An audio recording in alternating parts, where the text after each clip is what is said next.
नमस्कार दोस्तों। आपके अपने चैनल पे मैं आप सभी का स्वागत करती हूँ और उम्मीद करती हूँ कि आप सभी लोग बहुत अच्छे होंगे। गाइस देखिए, हमारे जितने भी कानून हैं वो सारे के सारे कानून हमारी सुरक्षा के लिए बने हैं। सारे के सारे कानून जो कि हम सभी को प्रोटेक्ट करने के लिए बने हैं। कुछ कानून ऐसे हैं जो कि सिर्फ और सिर्फ महिलाओं को प्रोटेक्ट करने के लिए बने हैं। जैसा कि आप सभी जानते हैं कि पुराने समय से जो महिलाओं की स्थिति है वो ठीक नहीं थी, तो धीरे धीरे उस स्थिति में सुधार लाने के लिए हमारी लेजिस्लेचर को भी लगा कि हाँ भाई, महिलाओं के पक्ष में कुछ ऐसे कानून होने चाहिए जो कि उनको प्रोटेक्ट कर सकें। सो ऐसे बहुत सारे कानून हमारे लेजिस्लेचर ने बनाए हैं महिलाओं की सुरक्षा के लिए। लेकिन आजकल ये बहुत देखने में आता है कि जो हमारे कानून हैं जो महिलाओं की सुरक्षा के लिए बनाए गए हैं उनका बहुत मिसयूज़ भी होने लगा है। कुछ महिलाएं इस कानून का दुरुपयोग भी करने लगी हैं। जैसे कि अगर मैं 498 ए की बात करूं तो 498 भी अक्सर अगर कोई भी महिला अपने पति का घर छोड़कर जाती है तो आप अमूमन देखेंगे कि 498 की जो कंप्लेंट है वो करती ही करती है, जो कि अक्सर आप सभी लोग भी देखते होंगे। और एक केस अक्सर जो करती हैं महिलाएं वो होती है खर्चे का केस। देखिए, अगर आप डिपेंडेंट हैं, आप वाकई में कुछ नहीं कर पाती हैं, आपका सोर्स ऑफ इनकम नहीं है, तो उस केस में तो बनता है कि आप पति से मेंटेनेंस को क्लेम करें। लेकिन कई बार स्थितियां ऐसी होती हैं कि आप पति से बेटर कंडीशन में होती हैं, आप कमा रही होती हैं, लेकिन फिर भी सिर्फ और सिर्फ पति को हरास करने के लिए जो केस है मेंटेनेंस का वो फाइल कर दिया जाता है। तो गाइस, आज की हमारी जो वीडियो का टॉपिक है वो यही है कि पति मेंटेनेंस देने से कैसे बचे। अगर उसकी पत्नी ने उस पर मेंटेनेंस का केस फाइल कर दिया है तो पति उससे कैसे बचे। देखिए, इसमें सिर्फ वैसे कोई भी अलग से लॉ नहीं है जो कि पति को प्रोटेक्ट करता है कि उसको मेंटेनेंस नहीं देना है। लेकिन जो सेक्शन 125 है सीआरपीसी का, जो एक महिला को राइट देता है कि किस तरीके से वो अपने पति से मेंटेनेंस क्लेम कर सकती है, सेम वही सेक्शन का क्लॉज 4 यानी कि सेक्शन 125 का क्लॉज 4 है, वो पति को प्रोटेक्ट करता है कि वो पत्नी को किन किन केसेस में मेंटेनेंस ना दे। तो उसका क्लॉज 4 का जो पार्ट 1 है वो ये कहता है कि अगर पत्नी किसी एडल्ट्री में रह रही है, मतलब अगर मान के चलिए कि किसी की वाइफ जो कि एडल्ट्री में है और पति के पास इस बात का कोई प्रूफ है, कोई चीज़ उसके पास ऐसी है, या तो कोई रिकॉर्डिंग है या कोई चैट है या कोई फोटोग्राफ्स इस तरीके हैं जो ये साबित करते हैं कि उसकी पत्नी एडल्ट्री में है, तो उस केस में पति को मेंटेनेंस नहीं देना होगा। अच्छा, इसमें दूसरी बात क्या है कि अगर वो पत्नी स्वेच्छा से पति का घर छोड़कर गई है, बिना किसी रीज़न के अपनी मर्जी से पति का घर छोड़ के गई है, तो उस स्थिति में भी हस्बैंड को ये ज़रूरी नहीं है कि उसको मेंटेनेंस पे करना पड़ेगा। उसमें उसको रिविटेंस मिल जाता है कि उसको मेंटेनेंस नहीं पे करना होता है। अच्छा, तीसरी कंडीशन क्या होती है? तीसरी कंडीशन में ये होता है कि अगर पति और पत्नी दोनों ही म्यूचुअल तरीके से अगर एग्री होते हैं कि हमें अलग रहना है, तो उस कंडीशन में भी पति को पत्नी को मेंटेनेंस देने की ज़रूरत नहीं होती है। ये तो बात हुई गाइस लॉ की, जो कि लॉ हमें बताता है कि किस किस तरीके से पति मेंटेनेंस से बच सकता है। इसके अलावा भी बहुत छोटी छोटी चीज़ें होती हैं जो एक पति को ध्यान रखनी चाहिए अगर उसकी पत्नी ने उसके ऊपर मेंटेनेंस का केस किया है। तो पहली बात तो ये कि अगर उसके अकाउंट में किसी भी तरीके का बैलेंस है, यानी कि अगर वो बैंक बैलेंस रखता है, तो उसको अपने बैंक बैलेंस को या तो उस बैलेंस को कहीं पर ट्रांसफ़र कर देना चाहिए या उसको जो है पैसा कैश में रखना चाहिए। और बाद में अगर ये सवाल उठता भी है कि वो पैसा आपके अकाउंट में था वो कहाँ गया, तो आप उसमें किसी भी तरीके से दिखा सकते हैं कि मेरे पास खर्चे थे तो मैंने उस तरीके से उस अकाउंट से पैसा निकाल कर यूज़ कर लिया। अच्छा, और दूसरी बात इसमें आप ये कर सकते हैं कि अगर आप कोई भी सरकारी नौकरी में नहीं है, आप सिर्फ और या फिर ऐसी कोई प्राइवेट जॉब में नहीं है जिससे कि आपको फिक्स्ड इनकम आती है, तो उस केस में भी अगर आप कोई भी काम करते हैं तो कोशिश ये करिए कि आप अपना जो पैसा है वो शो ना करें, मतलब आपके अपने अकाउंट्स में ये चीज़ शो ना हो करे।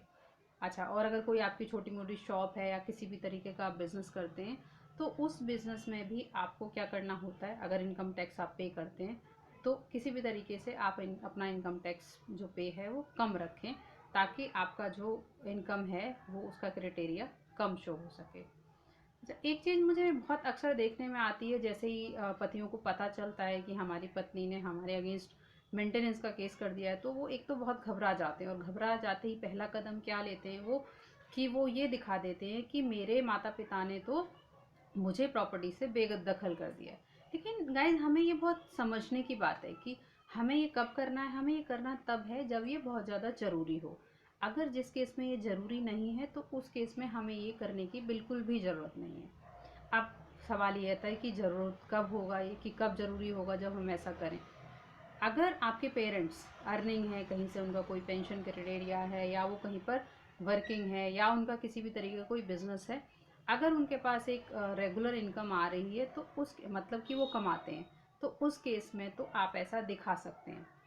लेकिन अगर आपके पेरेंट्स वर्किंग ही नहीं है तो उस कंडीशन में अगर आप ये दिखाते हैं कि मेरे पेरेंट्स की प्रॉपर्टी में तो मेरा कोई राइट ही नहीं है, तो बल्कि उलट आपको करना ये चाहिए कि पेरेंट्स को डिपेंडेंस दिखाना चाहिए कि मेरे पेरेंट्स मेरे पे डिपेंडेंट हैं और बल्कि मैं उनका खर्चा उठाता हूँ। तो ये आपके लिए एक बहुत ही बड़ा प्लस पॉइंट होगा, क्योंकि आपको अपनी जो आपकी सैलरी है या जो भी आप अर्निंग करते हैं उसी में से तो आप वाइफ को मेंटेनेंस देने के लिए लायबल हैं। तो अगर जो पैसा आप कमा रहे हैं उसमें से आपकी लायबिलिटी आपके पेरेंट्स को भी लेकर है, अगर वो अर्न नहीं करते हैं, तो उस केस में आपका ये प्रॉपर्टी से दीवार दिखाना कहीं से कहीं तक भी हेल्पफुल आपके लिए गाइस नहीं होगा। और दूसरी चीज़, अगर एक चीज़ मैं आपको बताऊं तो अक्सर एक मिथ होती है लोगों के अंदर, जो पता होता है लोग या सुनते भी आते हैं वो लोग। तो मिथ ये होती है कि ये कहा जाता है कि महिला का अपने पति की संपत्ति पर पूरा अधिकार होता है, उसकी प्रॉपर्टी में वो हिस्सा ले सकती है। लेकिन अगर हमारा जो हिंदू कानून है उसके अकॉर्डिंग हम देखें तो महिला का अपनी पति की प्रॉपर्टी में कोई अधिकार नहीं होता है। वो सिर्फ और सिर्फ अपने पति से मेंटेनेंस क्लेम कर सकती है। अगर वो अपने पति की प्रॉपर्टी में हिस्सा चाहती है, वो सिर्फ और सिर्फ एक ही कंडीशन में हो जाता है, अगर उसके पति की डेथ हो गई हो, तो उस कंडीशन में जो वो पत्नी होती है वो अपनी पति की प्रॉपर्टी की हकदार हो जाती है। अपार्ट फ्रॉम दैट ऐसी कोई भी कंडीशन नहीं है कि पत्नी अपनी पति की संपत्ति पर हकदारी जताए, मतलब कि उसमें पार्टीशन क्लेम करे, वो नहीं कर सकती। वो सिर्फ और सिर्फ मेंटेनेंस उससे क्लेम कर सकती है। अच्छा गाइज, इसके अलावा पतियों को एक बात और ख्याल रखनी चाहिए कि अगर वो किसी भी तरीके का लोन ले सकते हैं तो लोन भी दिखाएं, क्योंकि उनको अपने खर्चे दिखाने हैं, अपने खर्चे शो करने हैं कि मेरे पास ये खर्चे हैं जो कि मेरे को वहन करने हैं। जो अगर आपकी इनकम है उस इनकम में से आप कब कहाँ कितना कैसे खर्च करते हैं वो सब दिखाएं। आपके कोई बिल्स हैं, आप जो भी बिल्स किसी तरीके के भरते हैं, या कोई भी आप चीज़ें खरीदते हैं अपने पेरेंट्स के लिए, बच्चों के लिए, ये सारी चीज़ों का बिल आप कोर्ट में ज़रूर फाइल करें। इसके अलावा अगर आपने किसी भी तरीके की कोई पॉलिसी ले रखी है तो मैं ये तो नहीं कहूँगी कि वो पॉलिसी आप किसी के नाम ट्रांसफ़र कर दीजिए, और ऐसा पॉसिबल भी नहीं है। तो कोशिश उसमें आप ये करिए कि जो पॉलिसी का प्रीमियम पे करते हैं, वो चाहे आपका हाफ ईयरली है या फिर आपका ईयरली है या क्वार्टरली है, तो उस अमाउंट को आप या तो अपने किसी रिलेटिव की मदद से पे करवाएं, मतलब कि उनके अकाउंट से पे करवाएं, या अपने पेरेंट्स के अकाउंट से पे करवाएं। मतलब आप ये साबित करें कि मैं इतना भी कैपेबल नहीं हूँ, मेरे पास इतना पैसा नहीं है कि मैं अपनी पॉलिसीज़ भी भर पा रहा हूँ। तो ये सारी चीज़ें भी, हालांकि गाइस ये बहुत छोटी छोटी चीज़ें हैं, लेकिन जब आप देखेंगे तो आपको लगेगा बहुत छोटी छोटी चीज़ें हैं, कभी आपको लगे कि जज साहब शायद इन बातों को कोर्ट में मानेंगे भी या नहीं। लेकिन बिलीव मी गाइस, जब भी जज साहब कोई भी जजमेंट सुनाते हैं तो उससे पहले जो भी आपके वकील साहब के आर्गुमेंट होते हैं उन सारे के सारे आर्गुमेंट्स को कोर्ट में कंसीडर किया जाता है। और दूसरा, ये आपके लिए तब भी हेल्पफुल होता है कि अगर खुदा ना खास्ता आपके अगेंस्ट ऑर्डर आ गया, मतलब कि पत्नी के फेवर में मेंटेनेंस का ऑर्डर आ गया, तो अगर आप अपील करते हैं तो अपील के केस में भी ये सारे के सारे जो पॉइंट हैं आपके कंसिडरेबल होंगे। तो आपको इन छोटी छोटी बातों का बहुत ख्याल रखना है। अच्छा गाइज, एक बात का पतियों को और विशेष ख्याल रखना है कि जब भी आप कोर्ट में जाते हैं, जब भी आपकी मेंटेनेंस केस में डेट लगी होती है, तो आप बहुत ज़्यादा सज धज कर ना जाएं, बहुत महंगा मोबाइल लेकर ना जाएं, और बहुत महंगी इंस्ट्रूमेंट आप अपने साथ कैरी ना करें, बहुत जो कपड़े आप बहुत महंगे ना पहनें, आप एक नॉर्मल वेशभूषा में जाएं। क्योंकि जो फैसला सुनाने वाले होते हैं, जो जज साहब होते हैं, वो हर एक छोटी से बड़ी चीज़ को नोटिस करते हैं। और कभी भी प्रोसीडिंग्स के दौरान आप ये कोशिश ना करें कि आप सारी बातों को खुद करें। आप उन सारी बातों को अपने वकील साहब के ज़रिए रखिए। आपके वकील साहब कैपेबल हैं पूरी तरीके से, वो आपकी बात को जज साहब के सामने रख सकते हैं, कोर्ट के सामने रख सकते हैं। आप बिल्कुल भी चिल्लाएं ना। अगर आपसे भी कोई सवाल किया जाता है तो उस सवाल का जवाब बहुत शालीनता से देना है। आपको किसी भी तरीके का मिसबिहेवियर नहीं करना है, चिल्लाना नहीं है, क्योंकि आपकी हर एक छोटी से छोटी बात गाइस नोटिस करी जाती है। और वो अगर आप इस तरीके का कोई भी व्यवहार करते हैं तो वो आपके केस के लिए एटलीस्ट फेटल नहीं तो नेगेटिव थोड़ा इम्पैक्ट तो डालता ही है। तो इन सारी चीज़ों का भी आपको ख्याल रखना है। और अगर कहीं से भी आपको ये पता चलता है कि आपकी पत्नी पहले जॉब करती थी और अब जॉब नहीं करती, तो जो पहले जॉब करती थी उसका भी सारा का सारा डॉक्यूमेंटेशन आप फाइल कर सकते हैं, आप अपने रिकॉर्ड में लगा सकते हैं।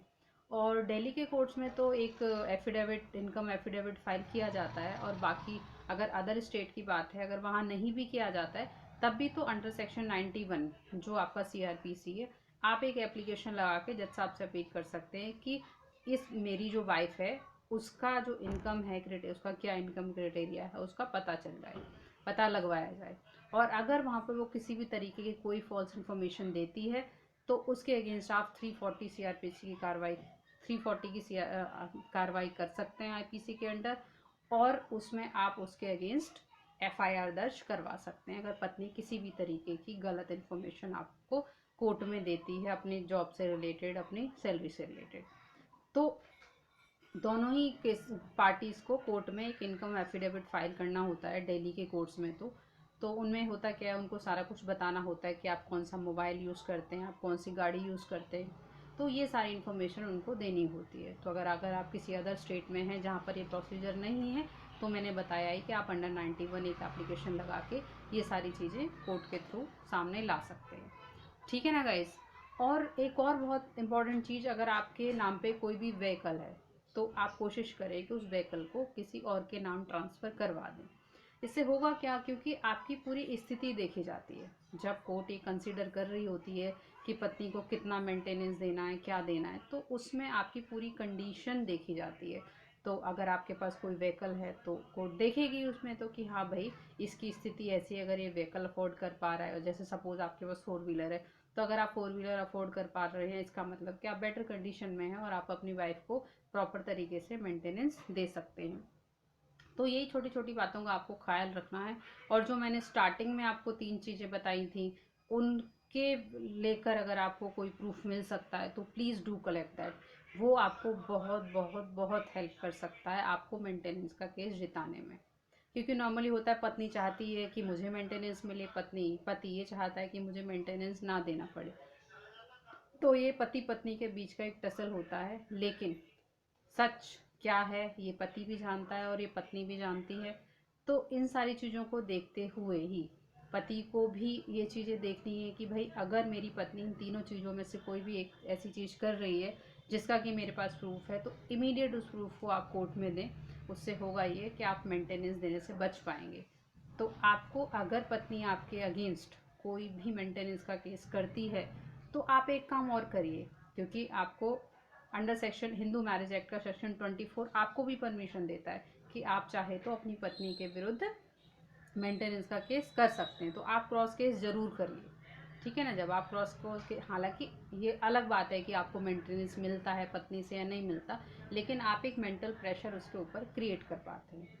और अक्सर ये भी देखने को मिलता है कि पत्नियां DV एक्ट में भी आपको फंसाती हैं, DV एक्ट का भी केस आपके अगेंस्ट कर देती हैं। तो उस केस में भी आप क्रॉस केस उन पर कर सकते हैं। आप अपनी सिस्टर के थ्रू करवा सकते हैं अगर वो अनमेरिड है, क्योंकि अगर आपकी सिस्टर की शादी हो गई है तो बिल्कुल आप इन मामलों में उनको बिल्कुल भी ना फंसाएं। और आपकी मदर हैं तो आप अपनी मदर के थ्रू भी उन पर DV का केस करवा सकते हैं, ताकि जज साहब ये देख सके कि हाँ भाई बराबरी का मामला है दोनों तरफ से। ऐसा नहीं है कि इनके ही अगेंस्ट कोई डोमेस्टिक वायलेंस हुआ है, बल्कि इन्होंने भी अपनी मदर इन लॉ या सिस्टर इन लॉ के अगेंस्ट वायलेंस कमिट की है। तो ये सारी चीज़ों का अगर आप ध्यान रखेंगे गाइस तो आप आसानी से पत्नी को मेंटेनेंस देने से बच पाएंगे। तो आई बिलीव आप आज समझ पाए होंगे कि मेंटेनेंस पत्नी को कैसे हम देने से रुक सकते हैं, और किस तरीके से पत्नी जो है हमारे से अगर मेंटेनेंस क्लेम करती भी है तो भी उसको मेंटेनेंस हमसे नहीं मिलेगा। So thank you so much guys, have a nice day.